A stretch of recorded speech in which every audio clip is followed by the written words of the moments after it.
Tiens, tu as du courrier. Ah bon? Tiens, c'est bizarre. C'est une lettre de Baniwam. C'est lui qui assure le montage des vidéos. C'est bizarre parce que d'habitude, il m'envoie plutôt des mails ou il me téléphone. Ah, bah ça, c'est une excellente nouvelle, ça. Ça veut dire que non seulement il accepte de travailler gratuitement pour vous avez le droit, mais qu'en plus, il va nous payer pour ça. Si, cet emoji vaut acceptation du contrat.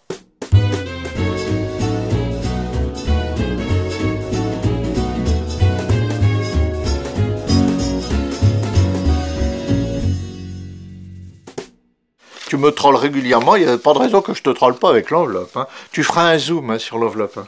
En juin dernier, un tribunal canadien a décidé que le fait d'envoyer un emoji avec le pouce en l'air suffisait pour former un contrat. Heureusement que c'est pas le même verdict chaque fois que tu envoies un emoji aubergine à une femme. Tricotine, serait-ce abuser de ton obligeance que de te demander de bien vouloir fermer ton clapet? En effet, un acheteur de céréales avait besoin d'acheter plusieurs tonnes de lin. Il entre en contact avec un agriculteur qui lui propose de lui en vendre. L'acheteur est intéressé, il envoie un contrat par SMS à son correspondant. Celui-ci lui répond par ce simple signe.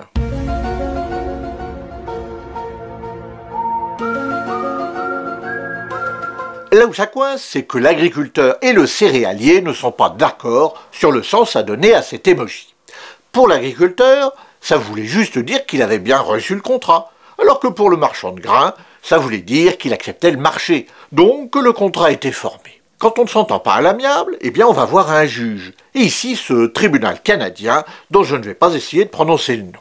Et le juge a décidé que le simple fait d'envoyer un emoji avec le pouce en haut valait acceptation du contrat. Ma remarque de tout à l'heure s'applique aussi pour l'emoji banane. Si l'affaire s'était passée en France, qu'est-ce qui aurait été décidé? En droit des contrats, le principe est celui du consensualisme. Nous autres juristes, nous avons l'habitude de désigner avec des mots compliqués les choses les plus simples. Eh bien, nous allons téléphoner aux juristes pour qu'ils nous expliquent ce que c'est que le consensualisme. Oui, je me suis modernisé, j'ai enfin un téléphone récent. Quoi, maintenant, là? Bon, alors, le consensualisme, ça veut juste dire que pour former un contrat, il suffit que les co-contractants soient d'accord pour conclure ce contrat. C'est ce que nous dit l'article 1109 du Code civil. Le contrat est consensuel lorsqu'il se forme par le seul échange des consentements, quel que soit le mode d'expression. Il suffit donc que les co-contractants soient d'accord sur les éléments essentiels du contrat, par exemple, dans le cas de la vente, sur la chose et sur le prix. Ça suffit pour former le contrat. Alors, naturellement, comme toujours en droit, il va y avoir des exceptions, mais le principe est celui de la formation du contrat par le seul échange des volontés. On appelle ça le consensualisme. Je peux? Le principe du consensualisme est quelque chose de simple, mais ça peut poser plusieurs problèmes. Et ces problèmes, c'est au juge de les résoudre, en cherchant à interpréter la volonté des co-contractants. Premier problème, la preuve.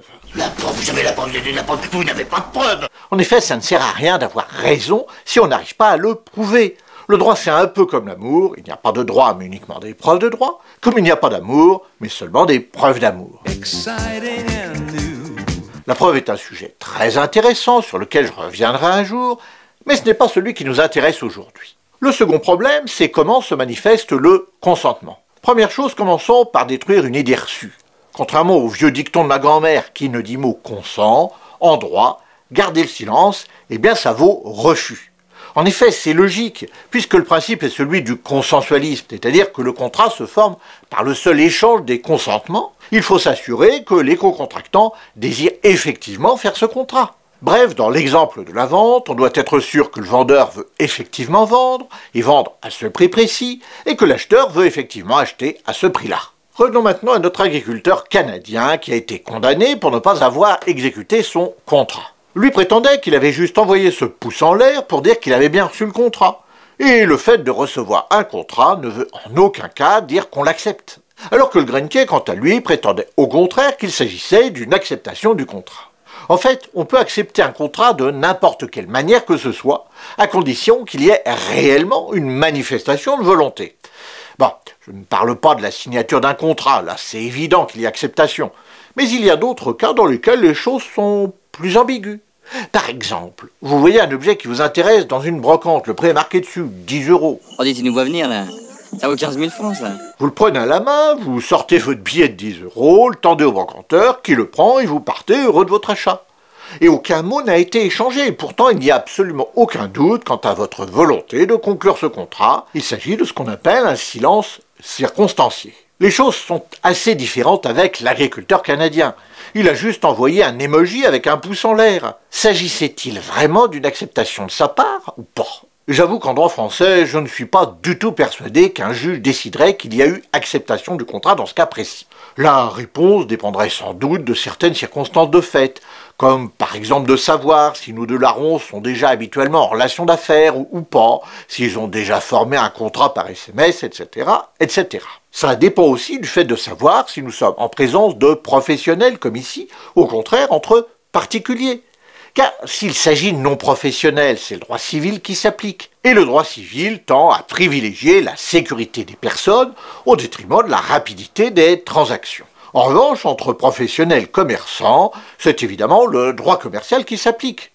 Celui-ci privilégie la rapidité des transactions au détriment de la sécurité des co-contractants, puisque justement, ce sont des professionnels, et les juges sont beaucoup moins regardants quant à la protection des co-contractants dans ce cas-là. C'est sans doute ce qui explique la décision du tribunal canadien, qui n'est finalement pas si étonnante que nous pouvions le croire tout à l'heure.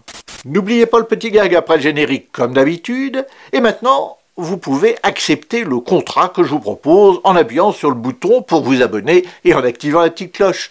En faisant ça, vous vous engagez à être informé à l'avenir de la publication des futures vidéos de la chaîne. L'idée de faire cette vidéo nous est venue lors d'un live sur Twitch au mois d'août.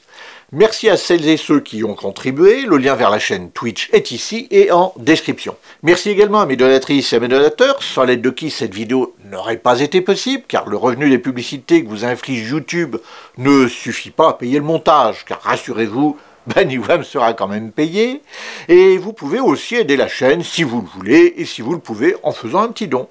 Pourquoi petit?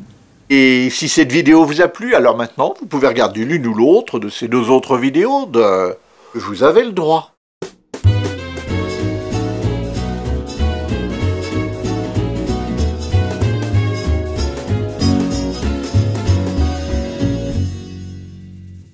En tout cas, je trouve que le nouvel emoji à mon effigie est très réaliste.